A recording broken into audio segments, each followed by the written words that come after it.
Bueno, pues por respeto a todos los que llegaron puntualmente, ya dimos 5 minutos de tolerancia, entonces vamos a iniciar eh, dándole la bienvenida al doctor. eh, Es el doctor Santiago Bernal Macías es un médico colombiano especializado en medicina interna y reumatología, reconocido por su trabajo clínico, académico y de investigación en enfermedades autoinmunes, sistémicas y patologías reumáticas. Se graduó como médico en la Universidad del Rosario en 2013. Posteriormente realizó una especialización en epidemiología en la Universidad CES. Continuó su formación como especialista en medicina interna en la Pontificia Universidad Javeriana y posteriormente obtuvo la especialización en reumatología en la Universidad de La Sabana. A lo largo de su trayectoria ha desarrollado experiencia en el diagnóstico y tratamiento de enfermedades reumáticas y autoinmunes, incluyendo artritis reumatoide, lupus eritematoso sistémico, síndrome de Sjögren, gota, esclerosis sistémica, fibromialgia, obviamente BSET. Actualmente ejerce como reumatólogo en el Hospital Universitario San Ignacio en la clínica de Marley. En el ámbito académico, el doctor Bernal Macías se desempeña como profesor asistente del Departamento de Medicina Interna de la Pontificia Universidad Javeriana desde 2021. Participa en actividades de docencia para programas de posgrado y pregrado en áreas como reumatología, dermatología, neurología, geriatría y medicina familiar, además de coordinar actividades de investigación relacionadas con enfermedades autoinmunes. También cuenta con una década de producción científica participando en investigaciones sobre prevalencia de enfermedades reumáticas en Colombia y desenlaces clínicos de enfermedades autoinmunes. Entre sus publicaciones destacan estudios sobre artritis reumatoide, lupus eritematoso sistémico y síndrome de Sjögren en población latinoamericana. En 2023 obtuvo el segundo puesto en proyectos de investigación durante el 19 Congreso Colombiano de Reumatología, reconocimiento que refleja su aporte académico y científico al estudio de las enfermedades reumáticas. Con nosotros está el doctor Santiago Bernal. Adelante, doctor. Carla, muchísimas gracias. Me siento un poco intimidado con esa presentación tuya. Nunca me habían presentado con todas mis credenciales. Eh, Normalmente soy más resumido, pero gracias por todo lo que pusiste ahí de mi hoja de vida. La conoces mejor que yo incluso. Em, y nada, para mí es un honor, estaba hablando con Carla y para mí es un honor poder estar acá con ustedes dando esta pequeña charla sobre lo que son las opciones de tratamiento de la enfermedad de Behçet o el síndrome de Behçet. Y al final les contaba a Carla y a Freddy que les tengo una pequeña sorpresita que es tal vez una de mis particularidades más grandes y que no está en mi hoja de vida publicada. Carla, regálame la siguiente, por favor. Claro. Entonces, para ser muy claros también, para esta charla no tengo ningún conflicto de interés. He dado charlas para laboratorios que producen algunos de los medicamentos que se utilizan en enfermedad de Behçet, como AbbVie y Johnson, pero lo que les digo, para esta charla como tal no tengo un conflicto de interés con ningún laboratorio farmacéutico. Regálame la siguiente.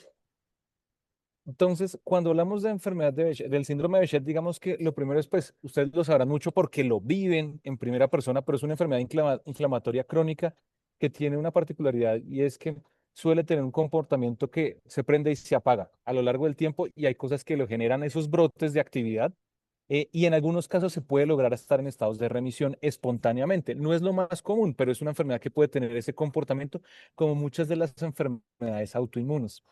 La otra particularidad que tiene es que como es una enfermedad sistémica, pues también ustedes creo que lo han tenido que ver de muchas maneras, su afectación puede estar en muchos órganos o sistemas, pero digamos que los tradicionalmente más documentados suelen ser la piel, las mucosas, los ojos, el intestino, los nervios y al final es porque están los vasos sanguíneos inflamados.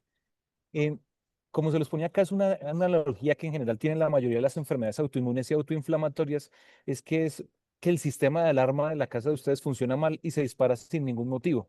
Y eso es tal vez, digamos, en lo que más se viene trabajando a lo largo del tiempo en entender por qué estas enfermedades se activan. De hecho, el último premio Nobel de Medicina tiene que ver con entender ese mecanismo por el cual se producen las enfermedades autoinmunes. Y al final lo que sucede es que ustedes se atacan a sí mismos y pues cuando no hay ninguna amenaza.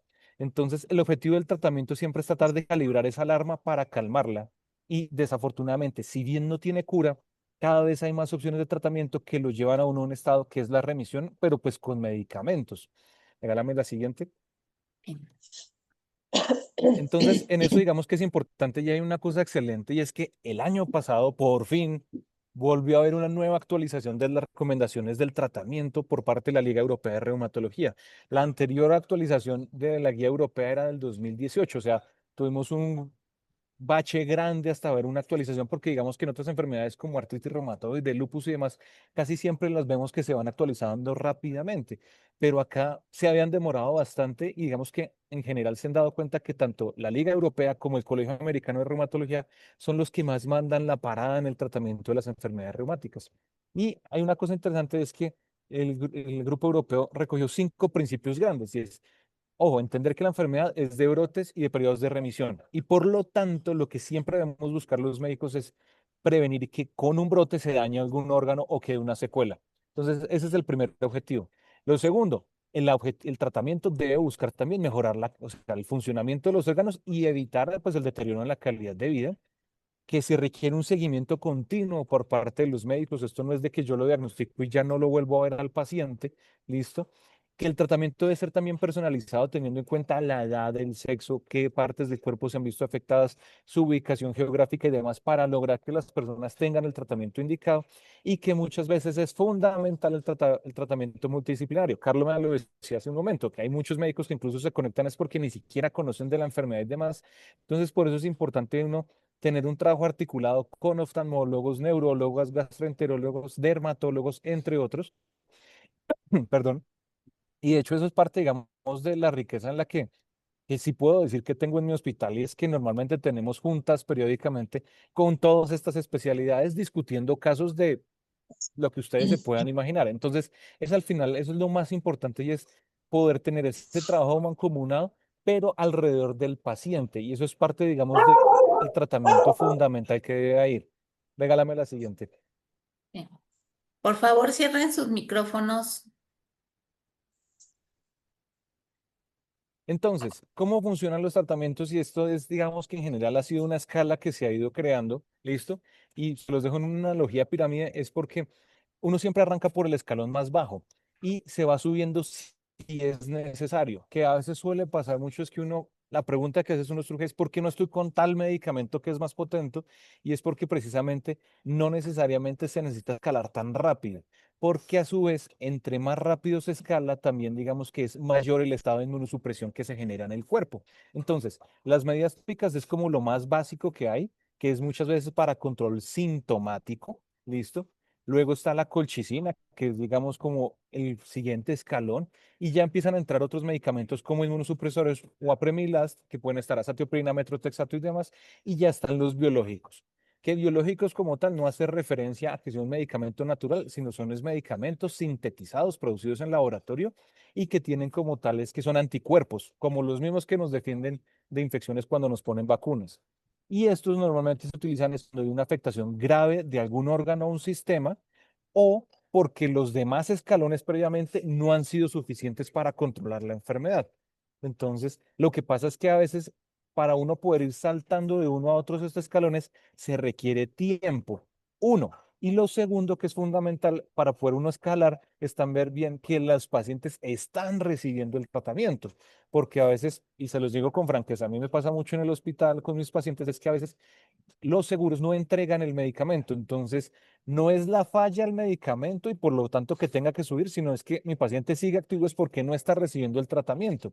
Y el problema es que también, a medida que vamos subiendo en los escalones, el costo de las terapias va aumentando, desafortunadamente. Entonces, hace que la opción de poderlo uno adquirir por su propio, o sea, de comprarlo uno, a veces es más reducida entre más alto está el escalón.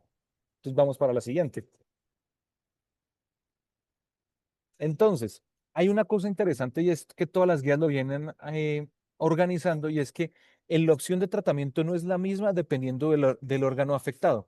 Y a veces hay que escoger cuál es el órgano que está más afectado para así escoger cuál es la mejor terapia para controlarlo. Entonces, por ejemplo, las úlceras bucales o genitales, la primera línea de manejo siempre es la colchicina y el manejo con esteroides tópicos y demás. Si a pesar de eso la frecuencia es muy alta, el dolor o sea, no se controla lo suficiente o es refractario, es que empiezan a entrar otros medicamentos a continuación.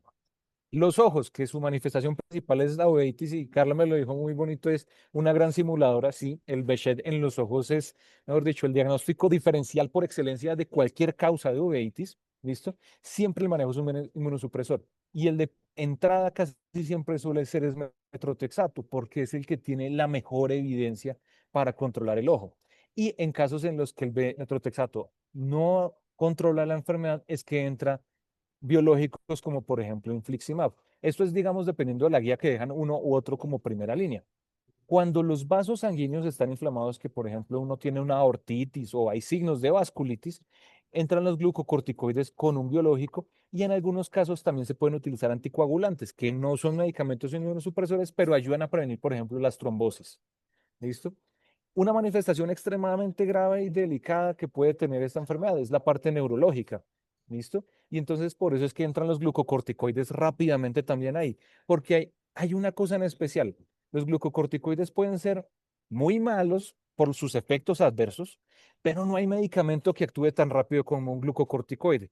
Por eso es que, y aparte es que miren que hay presentación tópica para los ojos, o sea, en todas las presentaciones. Entonces, en sistema nervioso central también se suele utilizar glucocorticoides como primera opción. La guía europea, por ejemplo, pone un biológico como la primera alternativa en ese caso, pero a veces pasa que en nuestro contexto latinoamericano a veces no está disponible por aprobaciones de agencias regulatorias y demás. Entonces, también uno a veces como médico tiene que utilizar otra alternativa que es, por ejemplo, ciclofosfamida. En la parte gastrointestinal, que yo siento que a veces tal vez es la parte más o en mi experiencia, como que menos piensan mis colegas que puede verse afectada, también se utiliza mucho azatioprina o otros medicamentos que tienen ese comportamiento similar y porque digamos que su evidencia se extrapola un poco de casos como la enfermedad intestinal inflamatoria, como la colitis ulcerativa y la enfermedad de Crohn, es de donde se extrapola precisamente otros de estos medicamentos. Y en casos más refractarios también están los biológicos. Y en lo articular también entra primero la colchicina y en segundo lugar suele entrar, si no responde, entra precisamente el metrotexato. Pero lo que pasa es que a veces el paciente puede tener afectación de varios órganos y sistemas al mismo tiempo. Entonces a uno le toca como médico volver jerárquico cuál es el órgano más afectado, el que tiene más riesgo de poderse dañar y con base en ese escoger el tratamiento más agresivo para controlar esa parte. Entonces, por ejemplo, si entre piel y mucosas y las articulaciones, hay uno a veces pueden estar muy parejos, pero si aparte de piel y mucosas y articulaciones hay una uveitis, casi siempre la uveitis va a mandar la parada porque uno no quiere que haya una pérdida de la visión ni un daño en el ojo. Regálame la siguiente. Ah, En ese orden de ideas, entonces es importante, si me pones la siguiente, eso. Entonces, hay diferentes medicamentos. Y colchicina, miren que hay una cosa muy bonita. Cuando uno lee la historia de la medicina, colchicina es un medicamento bien natural. Viene del azafrán. O sea, su mm, síntesis viene de ahí. Y digamos que en general para muchos pacientes suele ser bien tolerado. Lo que pasa es que yo no sé si a ustedes les ha ocurrido que cuando de pronto han mencionado que toman colchicina, incluso los médicos la primera pregunta que les hacen es si tienen gota. Porque en el imaginario de los médicos muchas veces la colchicina es solamente para gota y no se piensa que puede tener un beneficio en otras enfermedades. Apremilast es un medicamento relativamente nuevo que lo produjo un laboratorio que se llama Amgen. Eh, Se inició primero para enfermedad psoriásica y ahí tiene un nicho muy particular. eh, y luego fue que tuvo la aprobación para Behçet cuando tiene mucha afectación mucocutánea y también articular. El problema como tal es que en algunos países el medicamento incluso ya no está disponible. En Colombia hace un tiempo hubo Apremilast, ya no está disponible porque, por decirlo así, desde el punto de vista comercial no fue tan exitoso para psoriasis. Entonces, como la mayoría de los pacientes no lo utilizaban, pues decidieron retirarlo, por ejemplo, en Colombia y eso pasa en muchos países. Azatioprina y metrotexate son dos medicamentos que se encargan, es por decirlo así, de baja, son inmunosupresores, ¿listo? Y lo que pasa es que dependiendo de la dosis, también cuando ustedes leen en la literatura pueden encontrar que se pueden utilizar desde lupus, artritis reumatoide y demás, hasta, por ejemplo, el metrotexate. Uno casi siempre cuando lo busca, mis pacientes siempre me reclaman, doctor, es que es un medicamento que se usa en oncología para cáncer. Y claro, la gran particularidad que tienen estos medicamentos es la dosis. No es lo mismo la dosis que utilizamos para enfermedades como el Behçet que la dosis que se utiliza para oncología, que son dosis incluso 1000 veces más altas que las que se toman en reumatología. Entonces, por eso, cuando uno lee todo el listado de eventos adversos, hay que tener a veces mucho cuidado y es mejor por eso siempre preguntarle al médico, porque a veces cuando uno lee todos los efectos adversos, muchos de los efectos adversos son reportados desde cosas de oncología y no de cosas de reumatología, porque la dosis es diferente. Y lo que les digo, los biológicos son medicamentos que bloquean una proteína inflamatoria que se llama el factor de necrosis tumoral alfa, ¿listo? Y lo que al bloquearlo como tal, eso es un, por decirlo así, un mensajero que hay entre cómo se comunica el sistema inmunológico. Y ese bloqueo de esos mensajeros lo que hace es que frena la respuesta inflamatoria y es muy útil para casos que son muy graves o resistentes a otras líneas de manejo.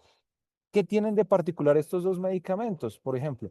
Y es que, pues, ya no son tomados, son inyectados, son subcutáneos o endovenosos, ¿listo?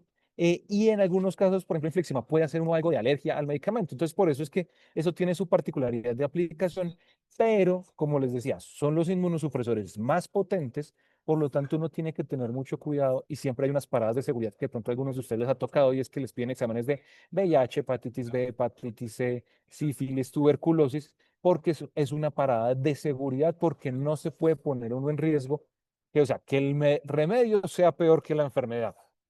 Regálame la siguiente. En ese orden de ideas, entonces, ¿qué es importante? ¿Cuáles son las señales de alarma? Y creo que ustedes, muchos los han vivido intensamente. ¿Listo? Si usted tiene, por ejemplo, que no puede ver por un ojo, que tiene un ojo rojo, que duele con la luz, ¿listo? Eso es probablemente es una urgencia oftalmológica y hay que descartar una uveitis. Y ojo, yo sé que sonará absurdo, pero no todos los oftalmólogos saben de uveitis. Me pasa con mucha frecuencia. Entonces, es importante que si usted tiene o ha tenido uveitis o hay sospecha porque tiene eso, ojo rojo, que duele con la luz, ¿listo? Que tienen pérdida la visión o que ven como mosquitas o que estuviera como empañado el ojo, hay que irse a un lugar de alta complejidad para que sean evaluados por oftalmología, porque los oftalmólogos no todos saben de uveitis y muchas veces lastimosamente me han llegado pacientes que llevan con mucho tiempo con uveitis y los oftalmólogos en mi hospital cuando ven eso dicen, uy, hay que hospitalizarlo y que lo vea reuma de una vez. Lo segundo, la parte neurológica. Si usted tiene un dolor de cabeza muy intenso, si usted no puede hablar bien o habla como trabado, como si estuviera después de unas cuantas copas, o tiene debilidad para en la extremidad, no la puede mover, o empieza a sentir zonas del cuerpo que estuvieran como un guante que está completamente dormida la mano, o la pierna se pareciera a un calcetín o a una media que está completamente dormido, es bueno consultar porque puede ser una urgencia neurológica. Y en ese caso también es súper importante que ustedes le mencionen el antecedente a los neurólogos, porque en especial cuando se está buscando afectación en el sistema nervioso central, si a alguno de ustedes les ha tocado pasar por eso, les hacen un examen que se llama punción lumbar. Y en esa toma el líquido puede salir que se confunda con una meningitis infecciosa. Entonces puede pasar que les empiezan tratamiento antibiótico y demás, y por eso es fundamental que ustedes digan, ojo, tengo Behçet. Lo correcto siempre es descartar la infección, pero en ocasiones también cuando uno ve, listo, la infección está descartada y esos hallazgos de meningitis, eso probablemente es el Behçet y eso puede obligar a escalonar la terapia rápidamente. ¿Listo? Lo tercero, si usted tiene una pierna hinchada muy dolorosa, si usted tiene dolor en el pecho, no puede respirar, se le sentó un elefante en el pecho, ¿listo? Hay que también estar mirando que no puedo respirar o se me cae la saturación de oxígeno, hay que consultar porque puede haber un evento trombótico que es una manifestación del Behçet. Puede ser muy rara, pero como el vaso se inflama, los vasos inflamados tienen más tendencia a trombosarse. Entonces, por eso que es importante, no es las dos piernas hinchadas, es tengo una pierna más hinchada que la otra, me duele mucho, no puedo caminar, es importante. Y lo otro que les digo es, tengo un dolor abdominal intenso, o tengo sangre en las deposiciones, o tengo moco en las deposiciones, hay que estar buscando que no haya también que el intestino esté inflamado. Y eso pasa con alguna frecuencia que los gastroenterólogos casi siempre van a pensar primero en enfermedad intestinal inflamatoria como colitis ulcerativa o enfermedad de Crohn. Y en esta última súper importante es porque el Crohn también produce úlceras en la boca, produce úlceras alrededor del ano. Entonces, puede pasar que a veces el gastroenterólogo les diga, no, tú no tienes Behçet, lo que tienes es una enfermedad Crohn, porque se pueden parecer mucho las dos enfermedades. Entonces, por eso es que es tan importante esa evaluación y por eso es que a veces también toca hacer exámenes tan hartos como colonoscopia, enteroscopia y demás para mirar cómo está toda la afectación intestinal. Pero entonces son como por 4 señales de alarma para consultar rápido con el médico. Regálame la siguiente, Carla. Entonces, hay preguntas que también a mí me hacen frecuentemente mis pacientes y créanme que no son solamente los de, sino en general todos mis pacientes de reuma me preguntan y es lo primero, si podré dejar el día. Hay pacientes que sí pueden darse ese lujo, ¿listo? Con el tiempo y con el tratamiento de la enfermedad se suele ir controlando y uno como médico puede ir reduciendo gradualmente medicamentos, pero no tiene sentido que yo quite medicamentos si estoy tomando corticoides. O sea, a mí no me pueden quitar methotrexate, no me pueden quitar azathioprina, no me pueden quitar un biológico si estoy teniendo que tomar prednisolona. No, acuérdense, la prednisolona es muy buena para controlar rápidamente el incendio, pero usarlo a largo plazo puede generar efectos adversos. Entonces, primero hay que quitar el corticoide antes de quitar los demás. Lo segundo, si el Behçet afecta igual a todos los pacientes, no. Como muchas enfermedades reumáticas suele pasar que a los hombres les va peor y si son jóvenes suelen ser más agresivos. ¿Listo? Entonces, por eso el tratamiento tiene que adaptarse a cada persona, porque no es lo mismo que a mí me diagnostiquen Behçet a los 50 años que a mí me diagnostiquen Behçet a los 15 años, porque el comportamiento de la enfermedad puede ser completamente diferente. Y por eso es que a veces incluso los médicos, cuando ustedes los van a conocer por primera vez, les preguntan es, ¿hace cuánto empezaron los síntomas? ¿Cómo te comenzó? ¿Cómo te lo diagnosticaron? Porque eso uno también le da una temporalidad y es súper importante que ustedes tengan clara esa línea de tiempo. Doctor, me dio uveitis, luego me pasó la articulación, luego pasó esto, porque las enfermedades tienen una particularidad, es que tienen memoria. Entonces, por la parte en la que suele primero activarse la enfermedad es por la cual va a volverse a activar. Si lo primero que a mí me pasa es que hago uveitis, lo más probable es que cuando haga una recaída, lo primero que yo haga es uveitis nuevamente. ¿Listo? Los biológicos son peligrosos porque a veces hay pacientes que me preguntan eso, pero es que usted me está pidiendo que tuberculosis, que VIH, que hepatitis, y no, no es que sean peligrosos, es que tienen sus riesgos y por eso es que uno busca es primero controlar esos riesgos antes de empezar. Y entonces por eso es que los pacientes también toca muchas veces antes de empezar un biológico, les pongo a sus vacunas de influenza, de hepatitis B, herpes zóster y demás, porque hay que tratar de tenerlos protegidos de todos los riesgos posibles. ¿Listo? ¿Y cuánto tarda el tratamiento? Esa sí es la pregunta estrella de doctor, ¿cuándo empieza a actuar el medicamento? Como les digo, los corticoides son los más rápidos en actuar, por eso son los que son nuestros amigos para apagar el incendio rápidamente. El resto de medicamentos se suelen demorar más y por eso es que muchas veces suelen estar acompañados el metrotexato con el corticoide o con la colchicina para ir controlando mientras va actuando. ¿Por qué? Porque en general el tiempo de espera que los médicos tenemos para ver medicamentos como colchicina, perdón, como azatioprina, como metrotexato, como apremilast o los biológicos pueden ser a partir de las 6 semanas hasta 3 a 6 meses para decir que el medicamento funcionó o no funcionó. Entonces, el problema es que es un tiempo de espera muy grande y pues una cosa es que el médico le diga espere y otra cosa es el que está sufriendo el dolor y los síntomas, el que dice, hey, yo no puedo esperar tanto tiempo. Entonces, eso depende mucho de cada cosa, pero en general, por eso es que es importante siempre los controles. Por ejemplo, en la uveitis, si tengo uveitis, yo espero, sí, el ojo todavía puede seguir algo inflamado, pero a medida que pasa el tiempo, yo debería ver que el ojo cada vez está menos inflamado. No puede ser que yo arranco mi tratamiento y resulta que en vez de estar mejor, el ojo con el tiempo está peor.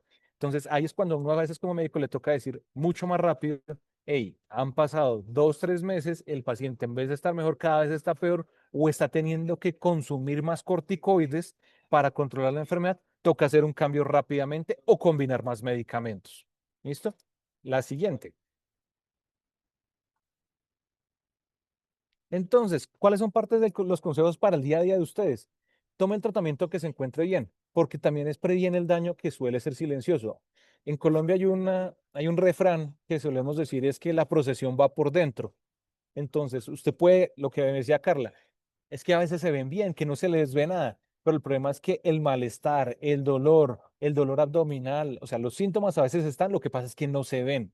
Entonces, es importante tomar el tratamiento por más bien que ustedes se sientan y más bien discutirlo con el médico de cuándo es el momento en el que se puede empezar a bajar la medicación. Hay que mantener una buena higiene bucal, porque también eso reduce la frecuencia de las úlceras y porque también es una cosa muy bonita una, unos dientes bien cuidados disminuyen la placa bacteriana y las bacterias en la boca son muy interesantes porque tienen un efecto de activar al sistema inmune. Entonces, por eso es importante la parte de la higiene oral. ¿Listo? Tercero, yo sé que puede sonar, en estos tiempos es curioso, pero no se debe fumar. El fumar lo único que hace es activar más estas enfermedades, es estar echándole gasolina, combustible al incendio. ¿Listo? Entonces, ¿y el problema más grande cuál es? El fumar, el vapeo y este tipo de cosas, lo que hacen también es hacer que los medicamentos fallen, que el cuerpo se vuelva resistente a estos medicamentos. Entonces, hay que dejar de fumar. ¿Listo? Para eso existen programas de cesación de tabaco y demás, pero es fundamental. ¿Listo? Cuarta cosa, hay que también estar informando a los médicos si usted tiene, por ejemplo, fiebre, diarrea, síntomas respiratorios antes de la aplicación de un biológico. Eso es una parada de seguridad, porque entonces yo voy a tratar una enfermedad, pero puedo generar una infección que me pone en riesgo mi vida. Entonces es súper importante que la piel tiene que, o sea, no debe haber ninguna úlcera ni nada que esté infectado en la piel, no, o sea, no puede haber ningún síntoma ni nada antes de un biológico y siempre hay que informarlo. Es preferible correrlo una semana o 15 días la aplicación del biológico que terminar en la sala de emergencias por una infección, ¿vale? Lo quinto, hay que llevar un diario de síntomas. ¿Listo?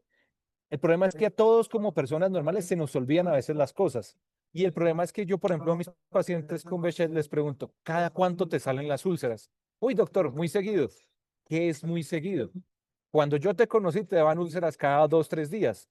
¿Cada cuánto te dan ahora? Ah, no, doctor, me da una vez al mes. Ok, o sea, sí ha cambiado, estás mucho mejor. No estamos óptimos, pero es diferente. Entonces, a veces es preferible que ustedes vayan anotando los síntomas en un diario. Yo a mis pacientes les pido eso. Necesito que me hagas un diario, querido diario. Hoy, 18 de mayo, tengo úlceras y me duraron 5 días, para que el médico también pueda ir haciendo los ajustes respecto a eso.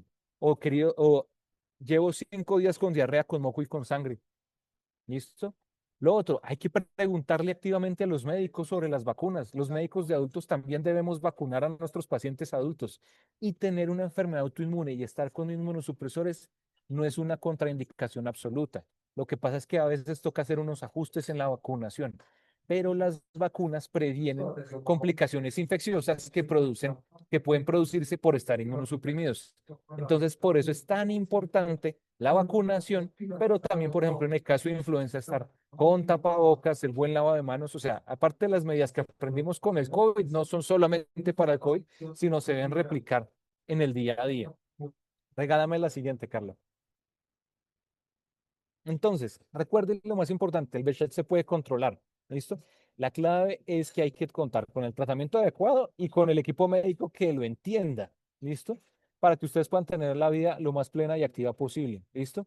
Y siempre, y ahí está en naranja, consulte con su médico antes de cambiar de su tratamiento, ¿listo? No, o sea, no se puede hacer que porque a mi amiga que tiene lo mismo le pasó exactamente lo mismo, entonces yo me voy a cambiar a otro medicamento. Siempre consúltenlo con sus médicos a ver qué es lo que está sucediendo. Y, Carla, ahí viene la sorpresa a continuación. Regálame la siguiente. Esta es mi familia. Acá están mis papás, mi esposa y mi hermana. ¿Y por qué les decía que tengo una sorpresa? Resulta que mi mamá era paciente de reuma desde que yo estaba en tercer semestre de medicina, no se sabía cuál era la causa de su enfermedad y eso fue en el 2008. Mi mamá, después de mucho tiempo de yo estar estudiando, mi mamá es la causa por la cual yo decidí ser reumatólogo, y después de muchos años, para el 2022, con uno de mis profesores, yo dije, la había llevado a muchos de mis profesores, pero le llevé a uno de los profesores, y resulta que después de todo el tiempo de diagnóstico, la diagnosticó con Behçet en el 2022. Entonces, mi mamá tiene enfermedad de Behçet, y mi hermana, Carito, también tiene Behçet. Entonces, cuando me hicieron esta invitación tan especial de poder estar hoy con ustedes, para mí fue muy significativo porque tengo la enfermedad en casa desde hace mucho tiempo y sé lo difícil que fue diagnosticarlo. sea, mi mamá para poder llegar a su diagnóstico, lo que les digo, desde más o menos el 2007, 2008 ya estaba con síntomas, pero hasta el 2022 fue que tuvo como tal el diagnóstico y en la actualidad ya está con un tratamiento diferente y eso le ha permitido recuperar completamente su vida. Y lo paradójico es que mi mamá está con biológico, mi hermana está con inmunosupresor, los síntomas son súper diferentes de las dos, pero las dos hacen la vida común y corriente. Entonces, esa era la sorpresa que les tenía, que esa es tal vez mi particularidad en especial. Y regálame la última, por favor. Usted, pues muchísimas gracias por su atención y pues estaré atento también a las preguntas que ustedes tengan. Pues muchísimas gracias, doctor Santiago, pues por toda esta charla, la verdad bastante interesante. Les voy a pedir a todos, por favor, que pongan en el chat sus preguntas, las voy a leer yo para que nos las pueda contestar el doctor. La verdad es que ha sido una plática muy interesante, sobre todo porque siempre tenemos la duda sobre los medicamentos que nos dan y por qué a unos les dan unos y a otros les dan otros. Y pues obviamente a uno siempre dice, pero es que les funcionó, no les funcionó. Y es una constante que se ve en todos los grupos de apoyo de BCET, oigan, me mandaron esto, ¿a ustedes les funcionó, no les funciona? O por ejemplo, gente que por ejemplo les acaban de aplicar el medicamento y que inmediatamente quiere ver resultados. Entonces, pues siempre Ujú. decimos, no, espérate unos 3 meses por lo menos para que agarre. Entonces, pues sí es importante para nosotros como pacientes el saber qué medicamentos son los que nos están proporcionando y pues cuál es el resultado que vamos a tener, ¿no? A fin de cuentas.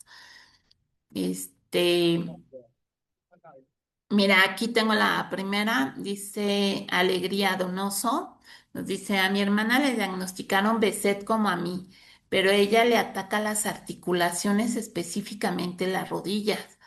Le mandaron al inicio un proceso con plasma. ¿Qué tan recomendable es esto?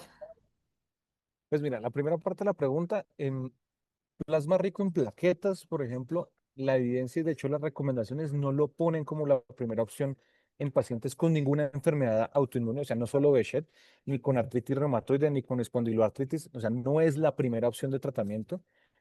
Donde hay un poco de evidencia, y lo recalco es un poco porque no es muy grande, es en artrosis, ¿listo? Pero si el problema es que es al final lo que busca como tal el plasma rico en plaquetas, lo que busca es ayudar es como a proteger el cartílago. Pero el caso como tal en estas enfermedades es que no es el cartílago el problema, sino que hay inflamación. Entonces el plasma no va a ayudar a controlar necesariamente la inflamación. Entonces por eso no es lo recomendable, que en algunos casos uno lo que prefiere es poner algo de corticoide para desinflamar, pero eso solamente es como medida de rescate. Por eso lo más importante primero es controlar toda la inflamación y no solamente estar atacando una articulación con un problema.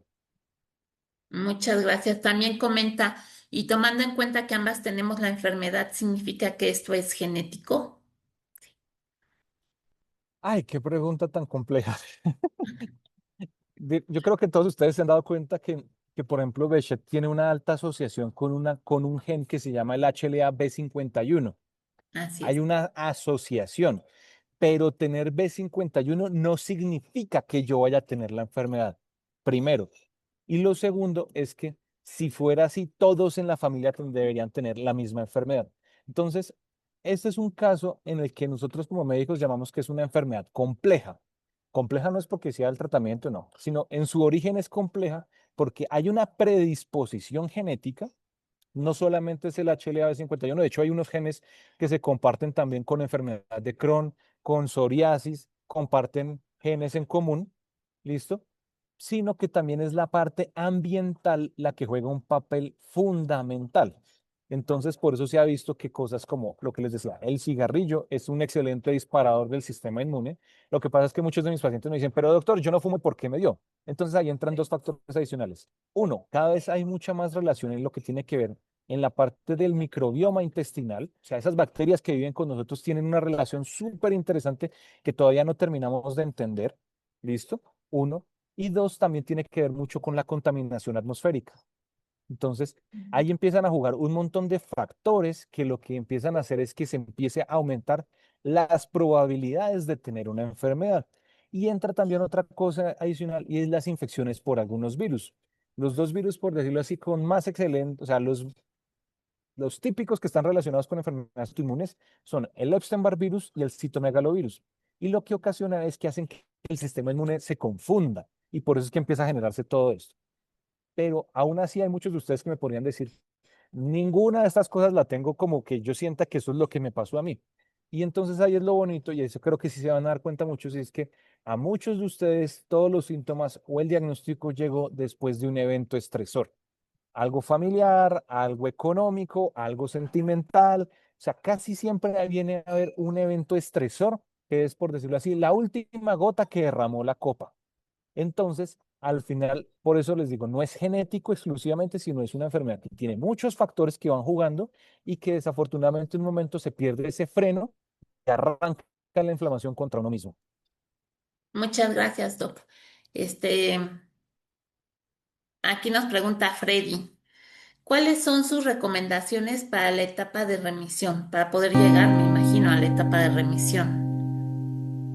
Lo que pasa es que ahí hay una cosa muy difícil, es que ojalá todos los pacientes pudieran llegar a remisión. Lastimosamente, siempre hay pacientes que se escapan a eso porque su enfermedad es más difícil de controlar.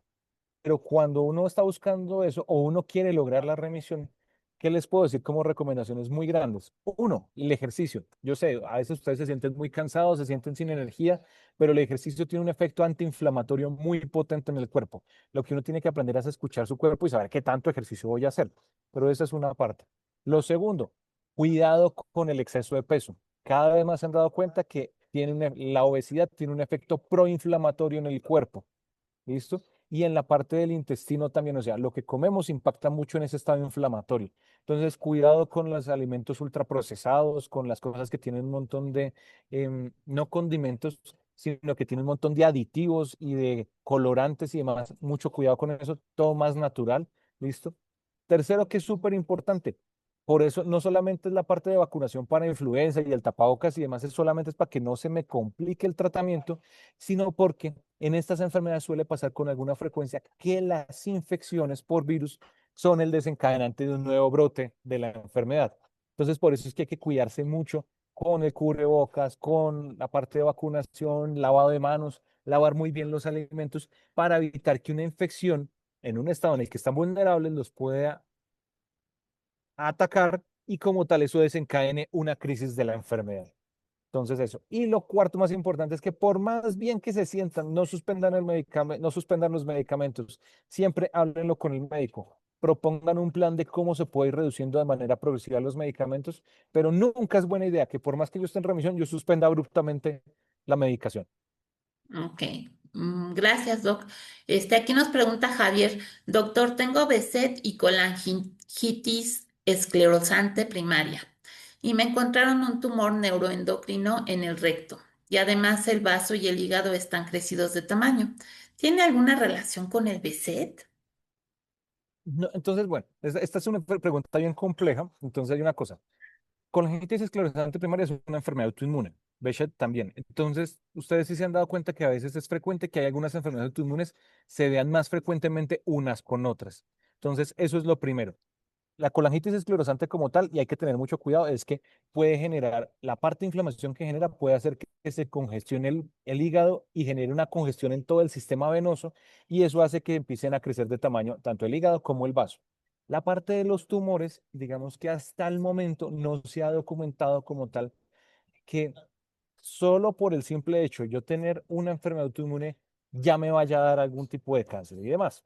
¿Listo? Lo que sí es importante es que el estado proinflamatorio que tiene el cuerpo sí puede aumentar el riesgo de algunos tipos de cáncer, no de todos. Entonces es supremamente importante que uno siempre esté en seguimiento con el seguimiento normal. Si me toca por mi edad hacerme una endoscopia, me tengo que hacer una endoscopia. Si por mi edad me tengo que hacer ya una citología cervical, me la tengo que hacer. O sea, eso es importante que los seguimientos que requiere la población en general, los pacientes con enfermedades autoinmunes también los tienen que tener. Entonces, eso es lo importante porque sí puede tener más riesgo de tener algunos cánceres, pero lo importante es lo que tiene en común cada población. Ok, muchas gracias, Doc. Aquí Meredith, nos dice, el Eternacet se ha aplicado para el BSET. Es que me lo aplican, pero hay periodos en que los síntomas llegan y puedo dejar los medicamentos anexos, digo yo, como la colchicina y la prednisolona. Sí, lo que pasa es que Tanercept es uno de los medicamentos, si me lo permites, Mary, de los más viejitos en la generación de los biológicos. Viejo no quiere decir que sea malo, sino que fue de los primeros con infliximab. Y de hecho, por eso muchas veces los médicos casi ya no lo utilizamos en muchas de las enfermedades. Pero sí se ha utilizado Behçet y la particularidad es que es un excelente medicamento para controlar la parte articular y demás. Ahora, la trampa que tiene Tanese, por ejemplo, es que y tú lo vives día a día, es la aplicación semanal. Entonces hay muchos pacientes que con una aplicación semanal de un medicamento de estos, con el tiempo a veces se cansan y se retiran del mismo. Pero sí puede pasar, lo que tú ves que te aplican el medicamento y que empieza a generar es que no tienes que tomar ni prednisolona ni colchicina, es que ese es el objetivo por el cual uno utiliza precisamente un biológico, que uno no tenga que utilizar estos otros anexos para controlar la enfermedad. Ok, gracias. Javier vuelve a preguntar, ¿esta enfermedad puede ser transmitida genéticamente a los hijos? No, afortunadamente no es que si ustedes tienen hijos, entonces les están dando una sentencia de ya matriculados con Bechet para la próxima generación. No, lo que les digo es, y tampoco eso implica que sus hijos que no tengan ningún síntoma, entonces toca estarlos mandando a hacerles un montón de exámenes, tampoco los pueden dejar tranquilos. ¿Qué es lo importante en estas enfermedades? Y les voy a poner el caso más puntual que tengo, que es mi hermana y mi mamá. ¿M? Mi hermana tenía unos síntomas, mi mamá tenía otros síntomas, eran completamente diferentes. Eh, el haber logrado tener el diagnóstico de mi mamá sirvió para orientar a los médicos para buscar el diagnóstico en mi hermana. Y eso es porque, por ejemplo, yo no tengo Behçet. Ahí está el ejemplo perfecto. Mi hermana lo tiene, yo no lo tengo y somos hijos de la misma madre. Em, entonces, no es que se transmita genéticamente, hay más, o sea, no puede transmitir algunos genes, pero lo que les digo, la causa de esta enfermedad es más compleja que solamente una parte genética y lo importante es que ustedes que lo viven en carne propia, lo que es tener Behçet, saben del ramo y saben cuál es presentar un síntoma de eso, lo que ustedes pueden hacer es avisar que tienen el antecedente, que de esa manera les comenzó y de esa manera les están ahorrando tiempo y sufrimiento a sus hijos y tener que estar pasando por un montón de médicos que pueden no saber ni siquiera cómo se escribe la enfermedad, sino que ustedes así puedan llegar más al especialista que conoce la enfermedad y lo pueda empezar a estudiar más rápidamente. Perfecto, gracias. Aquí nos pregunta esta alegría. Dice, ¿qué podemos hacer para la fatiga? ¿Hay algún medicamento o algo que ayude a manejar ese síntoma? La comprendo Alegría, perfectamente. Alegría, hiciste la pregunta, una de las preguntas más difíciles que me preguntan en eventos que he estado con pacientes de vasculitis y mis pacientes en la consulta. La fatiga es muy compleja por dos razones. La primera, no tenemos un examen para medirte fatiga. Que él te tome una muestra de sangre y diga, tienes tanto de fatiga. ¿Listo? Y el problema es que tampoco te la puedo, o sea, la pregunta es cómo te sientes de fatiga, mucho, poquito, pero les puede pasar que ustedes dicen, ay, pero es que tú te ves bien, no te ves que tienes nada y resulta que amaneciste y tu batería ya está al 50% y apenas arrancó la jornada en el día. Entonces, hay una cosa muy curiosa y es que la inflamación de la enfermedad genera fatiga. Por lo tanto, es fundamental controlar la enfermedad. ¿Listo? Pero paradójicamente algunos medicamentos también producen fatiga. Y uno de los que más produce fatiga es la prednisolona y los parecidos. Y los medicamentos como metrotexato también producen fatiga. Entonces, ahí es donde primero te desinflamos, se te quita la fatiga, pero luego el uso crónico de los medicamentos te produce fatiga. Entonces, ahí hay que combinar muchas más estrategias. No existe un remedio milagroso para curar la fatiga, pero sí hay varias estrategias. Lo primero que te recomiendo, tienes que cuidar tu sueño. Nuestro sistema inmunológico trabaja mientras dormimos. Por eso es que nos levantamos con energía en las mañanas o con no tanta energía porque estuvo trabajando mucho durante la noche. Pero hay que proteger el sueño, porque si aparte de eso no descanso y no tengo un buen sueño, pues no puedo recargar mi tanque, mi batería de energía no la puedo recargar. Entonces, primero, protege tu sueño. Segundo, hay que hacer ejercicio. El ejercicio es la forma en la que yo voy llenando mi tanque de energía porque me aumenta la resistencia. A mí me pasa que hay pacientes que me dicen, doctor, es que solo aguanto caminar 10 minutos. Perfecto, haz 10 minutos de ejercicio, pero empieza a hacerlos de manera constante. Con el tiempo de pronto ya vas a poder hacer ya no 10 sino de pronto 15 minutos. Y también va a pasar días en los que no sean 10 minutos, sino que solo vas a tener energía para hacer 5 minutos. Pero mantente en movimiento, no te quedes quieto. Cuarta cosa que es importante, hay que hablar. Los demás no son capaces de adivinar que hoy estás cansado y estás fatigado. Si tu familia no sabe que hoy amaneciste con baja energía, te van a de pronto estar exigiendo lo mismo de siempre. ¿Listo? Entonces, y el problema es que la gente no lo vea. Entonces, también ahí es muy importante, y es la quinta cosa, hay que hacer consciente a tu entorno familiar y tu entorno más cercano de que empiecen a entender qué es lo que tú tienes. Porque es que si tú les dices que tienes Behçet, para muchos eso puede ser como una cosa misteriosa que ni idea qué es, pero si tú les explicas que es una enfermedad en la que tu cuerpo te ataca a tú mismo, que hay días en los que no tienes energía, te van a dejar de tildar como perezosa, como falta de gana. No, tú les dices, oye, amigos, hoy amanecí con poca energía, trátenme con cariño. Y eso es importante con el tiempo también irlo extrapolando a los jefes. Hey, yo tengo que ir a unos controles médicos porque tengo una enfermedad de difícil control, es rara. eh, usted se ha dado cuenta que yo puedo hacer mi trabajo común y corriente, ¿listo? Pero hay días que a veces no tengo tanta energía. Entonces, si ustedes tienen un jefe comprensivo que se preocupa por el bienestar de ustedes y demás, es importante también írselo compartiendo para que no piensen que es que ustedes están bajando su rendimiento, que son perezosos ni demás. Entonces, es importante combinar todo eso. Y también hay una sexta cosa que casi se me olvida, y es que cuando uno tiene una enfermedad crónica como estas, a veces la frustración también a uno lo invade. Y entonces uno se puede deprimir o uno puede sufrir de ansiedad porque es que uno no se siente bien. Y en ese caso hay que estar en apoyo con psicología o con psiquiatría. Porque es que si yo junto las seis cosas y no las tengo controladas, el problema es que nunca voy a tener energía para nada. Entonces es súper importante combinar todo esto y eso puede ayudar a mitigar muchísimo la fatiga. Muchas gracias, Doc. Aquí dice Meredith, deseo alejarme de los medicamentos, que creo que eso es algo muy común. Mi hijo está igual. Puedo quedar solo con el biológico, además de deseo dejar de ir tanto al médico. Asisto 4 de los 5 días de la semana, tengo atención multidisciplinaria por parte de la EPS y me siento cansada de ir tanto a tantas citas. Creo que eso nos pasa a todos. Claro, y te entiendo completamente, por ejemplo, por eso te decía, a veces a uno como médico le toca empezar a jugar con individualidades de cada paciente. Entonces, por eso mis pacientes muchas veces, cuando me pasa que son ejecutivos que tienen, porque tengo pacientes ejecutivos que tienen esto, el problema es que me dicen, doctor, yo no me puedo estar aplicando esto cada semana, no, no es una opción. Entonces, por eso es que uno a veces le toca incluso jugar y cambiar con otros biológicos para poder no tenerlos de aplicación tan seguida. Entonces, eso es algo válido y es importante que también se lo cuentes a tus médicos. Estoy cansada, estoy desesperada, porque eso al final va a impactar en la adherencia que uno tiene a los tratamientos. Cuando uno está con un biológico, lo que uno quiere más que todo es tratar de no tener que utilizar corticoides o colchicina.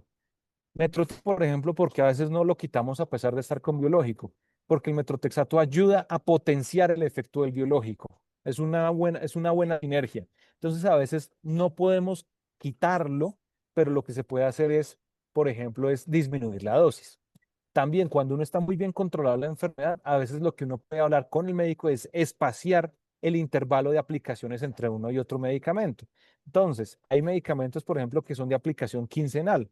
Con pacientes que yo tengo, he logrado llevarlos a tener cada 20 días o una vez al mes, pero la exigencia de mi parte es que tienen que estar perfectos. No pueden o sea, no pueden estar otra vez con artritis, no pueden estar, o sea, tienen que estar excelentemente controlados. Entonces, la clave de eso es el diálogo para poder ir haciendo esos ajustes. Te entiendo también que a veces toca decir con más especialistas, entonces a veces uno tiene que y decir, bueno, ¿quién es el director técnico de este partido? Si el director técnico es mi reumatólogo y de pronto los demás están pidiéndome demasiados exámenes y demás, a veces es bueno sentarse con el médico que es el titular y discutir, doctor, ¿con qué médicos es que debo estar seguir?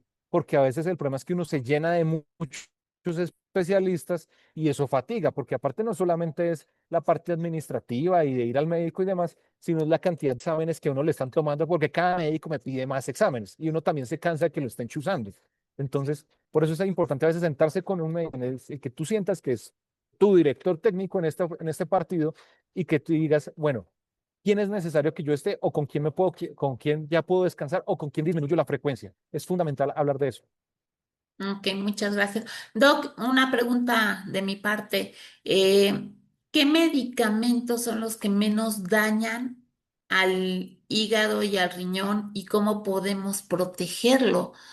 Porque, como usted sabrá, pues son muchísimos medicamentos los que estamos Sí. tomando por ser tan multidisciplinario. Sencillamente mi hijo toma 12 medicamentos que comenzó a los 15 años y que para los 60 pues me imagino que le harán bastante daño. Sí, entonces mira que es importante y lo voy a encadenar con una cosa que Elena dice ahí, es que ella, por ejemplo, la ven con suerte una vez al año. Entonces, hay una cosa que es fundamental y es que siempre como médico yo necesito, cuando vienen a control conmigo, tener laboratorios, analítica, para saber cómo está funcionando el hígado, el riñón, la sangre, cómo está todo. Entonces, para poder uno tomar también una decisión en ese sentido, siempre tiene uno que tener cosas objetivas. Entonces, siempre hay que ir al control con exámenes recientes, de los últimos 15 20 días. Es la primera particularidad para poder proteger tu hígado, tu riñón. Porque el problema es que muchas veces cuando ya empiezan a aparecer muchos síntomas porque no está funcionando bien, eso viene, es un problema que lleva mucho tiempo desatendido. Entonces, por eso la mejor manera es que cuando uno asiste al control, siempre tener exámenes recientes para eso. Uno. Lo segundo, nuevamente entra acá. La parte de la alimentación, el sobrepeso, la obesidad tiene un impacto gigantesco. La obesidad hace que el hígado se inflame y hace que el hígado empiece a funcionar mal. Entonces, el problema es que, claro, te quito medicamentos, la enfermedad se activa, pero no puedo ponerte más medicamentos porque el problema es que el hígado está inflamado por la obesidad. Entonces es súper importante por controlar la parte de la alimentación, el ejercicio y el peso. Son críticos en ese sentido para no poner a trabajar en exceso al hígado. Cuarta cosa, los riñones. Afortunadamente, por ejemplo, medicamentos como los biológicos no tienen ningún problema con la parte renal. Ellos se eliminan por otra parte que es el mismo sistema inmune el que se encarga de eliminarlos. Entonces no necesitan ni al hígado ni al riñón para eso. Pero digamos que sí es importante siempre estarlos monitorizando y para cuidar tus riñones hay cuatro cosas importantes. Uno, agua. El agua es vida. Hay que estar bien hidratados para tener funcionando bien los riñones. Lo segundo, ¿listo? Evitar autoprescribirse medicamentos. Cuidado con el ibuprofeno, con el naproxeno, con el meloxicam, con el toricoxib, con estos antiinflamatorios que uno a veces es demasiado liberal en su uso. ¿Listo? Tiene uno que tener más cuidado cuando uno tiene muchos más medicamentos, porque el problema es que pueden interactuar o pueden sobrecargar el hígado o los riñones. ¿Listo? Cuarta cosa, pues de pronto a los 15 años no tanto, pero cuando uno ya empieza a tener más añitos, monitorizar la presión arterial. Esto es la forma en la que uno puede estar cuidando sus riñones y de esa manera no tener ningún problema con los medicamentos. Porque sí, si los riñones no funcionan bien, incluso la colchicina a veces toca retirarla. Entonces el problema es que me quitan la colchicina y empiezan a aparecer úlceras por todo, empiezan a aparecer úlceras. Entonces por eso es que es tan importante cuidar todo eso y una cosa muy importante, no desatender el resto del cuerpo, porque ustedes pueden tener Behçet, pero también pueden tener hipertensión arterial, pero también pueden tener problemas de colesterol, de azúcar y demás. Entonces, a veces pasa es que se concentran demasiado en una sola cosa y se descuida el resto. Y el problema es que si el resto está descuidado, con el tiempo eso va a pasar factura al tratamiento y a la enfermedad. Perfecto, Doc. Bueno, pues Freddy le dice que muchas gracias. Velvet le dice que gracias por su valiosa aportación, doctor, y por su compromiso con la enfermedad.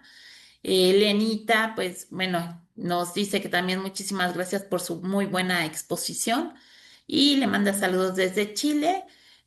Por ahí nos están solicitando de favor que si puede recomendar un doctor, un reumatólogo en Poquito. Quito, Ecuador, sería bueno. Pues ahorita en Quito no tengo en la mente ninguno que te pueda decir quién, pero eh, una de mis pupilas que le ha tocado ver mis pacientes es de Ecuador y espero próximamente que vaya. O sea, su plan, le faltan menos de 3 meses para terminar reumatología y el plan de ella es volver a Ecuador. Entonces, esa podría ser una opción, pero todavía no me comprometo a nada. Si quieres, luego por Carla te puedo mandar un contacto de alguien. Bueno, Bueno, ahí Freddy nos dio una pista. sí, Freddy tiene contactos en Ecuador. En sí, déjenme comentarles que Freddy junto con Verónica están haciendo la Asociación de Ecuador BSET, entonces para que se pongan en contacto con ellos, los de Ecuador, y tengan más contacto y más apoyo con la enfermedad. Carla también le dice gracias, doctor, por toda la valiosa información. Todo muy claro. Saludos desde Uruguay. Muchas gracias. Este, y bueno. Cualquier cosa, bueno, pues les quiero dar las gracias. Muchísimas gracias, doctor. Excelente ponencia. Gracias por Gracias, habernos Carla. acompañado y estar aquí con nosotros. Bueno, creo que me faltó presentarme al inicio. Soy Carla Chavero, soy la encargada de BCD Iberoamérica. Y pues les agradezco a todos que hayan asistido el día de hoy. Recuerden que las charlas van a ser toda la semana. Va a estar bastante interesante toda la semana platicando sobre el BCET. El día de mañana tenemos una ponencia interesante sobre los cuidados del cuidador, que muchas veces nos olvidamos del cuidador, entonces para que también nos acompañen. Y bueno, cualquier cosa estamos en contacto a través de nuestras redes sociales. Muchísimas gracias a todos, doctor. Muchísimas gracias, le agradecemos infinitamente. Se va a Gracias, compartir Carla. el video en nuestro canal de YouTube para que ahí lo puedan ver. De todas maneras, yo les Perfecto. paso la información a través de nuestras redes sociales. Muchas Gracias, Carla. gracias, Doc. Muchas gracias y que les vaya muy bien y un saludo para todos. Gracias.